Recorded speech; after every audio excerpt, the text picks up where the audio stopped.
Hello दोस्तों, तो आज हम बात करने वाले हैं चैप्टर नंबर 2 बहुपद कक्षा 10 गणित की। उसकी प्रश्नावली 2.1। क्योंकि प्रश्नावली 2.1 में केवल नॉर्मल से डायग्राम वाले क्वेश्चन हैं। तो सबसे पहले हम इसको कॉन्सेप्ट देखेंगे।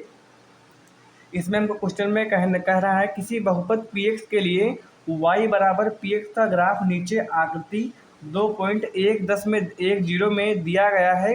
प्रत्येक स्थिति में px के शून्यकों की संख्या ज्ञात कीजिए। तो px के शून्य जब आपको यहाँ पर px कहेगा तो सिंपल सा अपना डायग्राम बनाएंगे। डायग्राम ये होता है एक्स अक्ष, ये इतना होता है एक्स अक्ष, कोई रेखा है एक्स अक्ष है, ये है वाई अक्ष।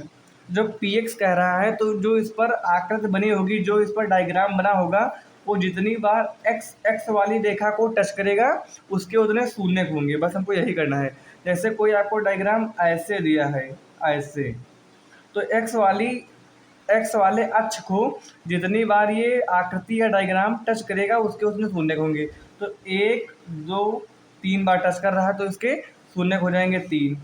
अगर यहाँ पर पी वाई होता है तो हम ये जो वाई रेखा है, इसके जो आकृति हमारी होती, जो वाई पर जितनी बार टच करती उसके उतने शून्य हो, लेकिन हमको निकालने हैं पी एक्स के।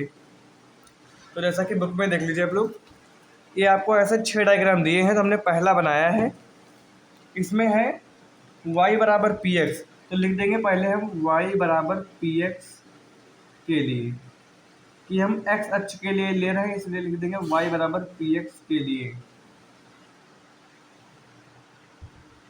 लिख देंगे कि जो हमारा ग्राफ है, ग्राफ पर कोई भी रेखा एक्स अक्ष को प्रतिच्छेद नहीं कर रही है तो इसके शून्य 0 होंगे, क्योंकि जो ये रेखा है केवल वाई अक्ष को प्रतिच्छेद कर रही है और हमको चाहिए पी एक्स के लिए। तो हमारा एक्स अक्ष है, इस पर तो एक भी बार कर नहीं रही, तो लिख देंगे अतः। तो हम यहाँ पर लिख देंगे अतः y बराबर पी एक्स का ग्राफ एक्स अक्ष को कहीं पर भी प्रतिच्छेद नहीं कर रहा है तो इसके शून्य पी एक्स बराबर 0 होंगे। क्योंकि ये आपका जो 2.1 है, ये राइटिंग वाला पोर्शन है, तो आपको इतना लिखना है। अगर क्वेश्चन 1-2 नंबर का होगा, मतलब 1 या 2 नंबर में ही आता ही है ये क्वेश्चन, तो आपको पूरे नंबर मिल जाएंगे अगर आप ऐसे लिखेंगे। फिर दूसरा क्वेश्चन क्या है, क्वेश्चन नंबर इसके 2 में हमको कुछ इस प्रकार का डायग्राम दिया है। तो इसमें हमको पी एक्स के शून्य ज्ञात करने, तो हमने बताया था कि उसकी जो डायग्राम होगा, उसकी आकृति जो होगी, वो एक्स अक्ष को कितनी बार प्रतिच्छेद कर रही है वही उसके शून्य होंगे। तो एक्स अक्ष को केवल एक बार प्रतिच्छेद कर रही है यहाँ पर, तो लिख देंगे y बराबर पी एक्स के लिए